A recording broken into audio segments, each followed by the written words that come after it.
तर तुम्हा सर्वांना शुभ सकाळ। आजचा जो ब्लॉग आहे ना हा खूप म्हणजे खूप स्पेशल ब्लॉग आहे। तर आता खूप स्पेशल ब्लॉग आहे असं मी का म्हणतोय ना, ह्यासाठी ना तुम्हाला हा ब्लॉग आहे ना पूर्ण बघावं लागेल।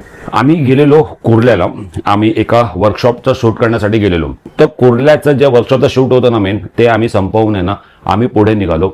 जाता जाताना वाटेत आम्हाला ना आमचा एक सबस्क्रायबर फॅमिली मेंबर भेटला। तर त्यांनी आम्हाला सांगितलं, दादा पुढे आहे ना वरद विनायक आर्ट्स म्हणून आहे ना एक सुंदर असं वर्कशॉप आहे आणि त्याच्यातले गणपती खूप सुंदर आहेत। आणि आम्ही पहिला तर येताच पहिला ते गणपती पाहिलेले बाहेरून, मग नंतर जे आपल्या भाऊनी सांगितलं त्याप्रमाणे आम्ही गेलो तर मग काय, इतके सुंदर गणपती बाप्पा, इतके सुंदर गणपती बाप्पा ना, इतके सुंदर गणपती बाप्पा। तर हे गणपती बाप्पा बघून ना आमचं मन इतकं भारावून गेलं ना। त्याचं कारण असं ना, गणपती बाप्पाचा जो फेटा आपण घालतो, तो फेटा कसा घालतात किंवा त्याच्यावरती जे काम केलेलं ते वेगवेगळ्या प्रकारे बारीक प्रमाणे काम केलेलं। त्याच्यानंतर सोहळं पण उत्तम प्रकारे, त्यांचे जे कलर कॉम्बिनेशन मला जास्त काय आवडलं तर त्यांचे जे कलर कॉम्बिनेशन आहेत ना ते पारंपरिक कलर कॉम्बिनेशन असे मला वाटले। आणि त्याच्यावरती जे सोहळं वगैरे त्याच्यावरती जे बारीक काम वगैरे केलेलं आहे ते उत्तम। आणि त्यानंतर डायमंड जे लावलेले ना ते पण इतकं बारीक काम आहे ना, इतकं बारीक काम आहे ना।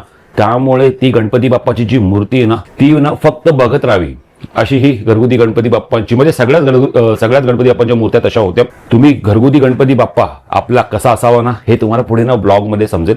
म्हणजे बघा ना किती छोट्या छोट्या गोष्टीवर तिथे काम केलेलं आहे।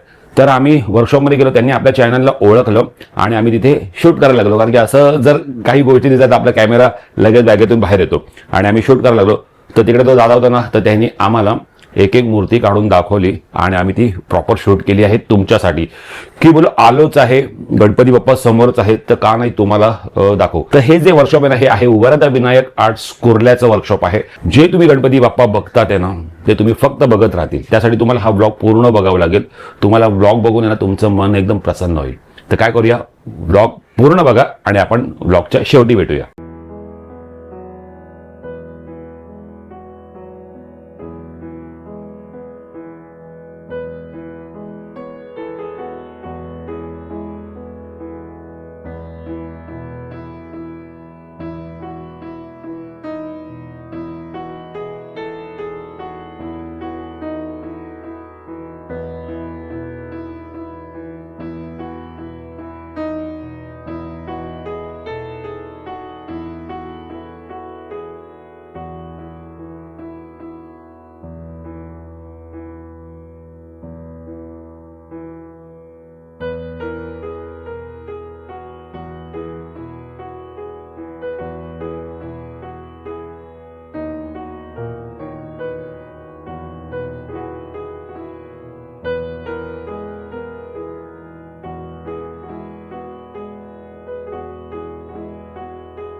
मग मित्रांनो, कसा वाटला हा वरद विनायक आर्ट्सचा गणपती वर्कशॉप आणि कशा वाटल्या तुम्हाला ह्या मूर्त्या? बघितल्या ना किती बारीक बारीक डिटेलिंगमध्ये काम केलेलं आहे.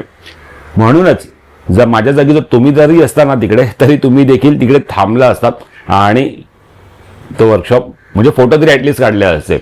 तर इतक्या सुंदर गणपती बाप्पा आणि प्रत्येकाला असं वाटेल ना की असा गणपती बाप्पा आपल्या घरी यावा, आपण त्याची पूजा अर्चा करावी. इतके सुंदर गणपती बाप्पा म्हणजे फक्त बघत राहावे. तर मित्रांनो, हा ब्लॉग तुम्हाला कसा वाटला मला कमेंट करून नक्की सांगा. कमेंटमध्ये गणपती बाप्पा मोरया ही कमेंट मात्र तुम्हाला करायला विसरायची नाहीये. तर भेटूया नेक्स्ट ब्लॉगमध्ये. तिथपर्यंत बाय बाय, टेक केअर.